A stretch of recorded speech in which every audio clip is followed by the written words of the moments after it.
हंसी खो गई। रोहन ने अपनी प्रिय पुस्तक में एक चुटकुला पढ़ा। उसे बहुत हंसी आई। रोहन हंसते हंसते लोटपोट हो गया। वह कलाबाजियां खाने लगा। जैसे ही कूदा कि बिस्तर से नीचे आ गिरा। रोहन रोने लगा। रोते रोते उसकी नजर सामने शीशे पर पड़ी। सोचने लगा, अरे मेरी हंसी कहाँ गई? बिस्तर पर देखा, पलंग के नीचे देखा, हंसी कहीं भी न थी। उसने अलमारी में देखा, मेज पर देखा, फिर कुछ सोचकर शीशे में देखा, पर नहीं, रोहन का मुंह तो वैसा ही उदास था।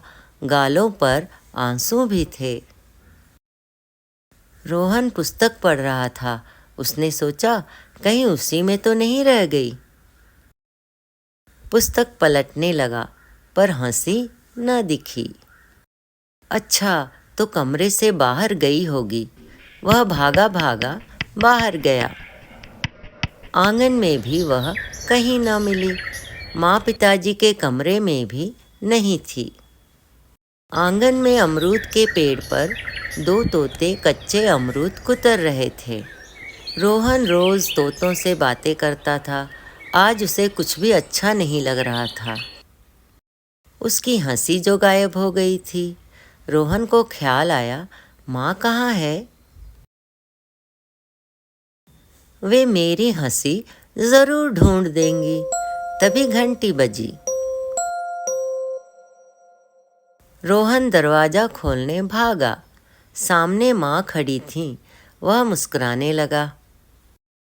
रोहन माँ से लिपटकर बोला, माँ, मैं बिस्तर से गिर गया था। मेरी हंसी न जाने कहाँ चली गई। माँ ने रोहन को गोद में उठा लिया। उसे खूब प्यार किया। रोहन को बहुत अच्छा लगा। वह मुस्कुराने लगा। माँ बोली, अब शीशे में देखो। तुम्हारी प्यारी सी हंसी लौट आई है। उन्होंने रोहन को गुदगुदी की।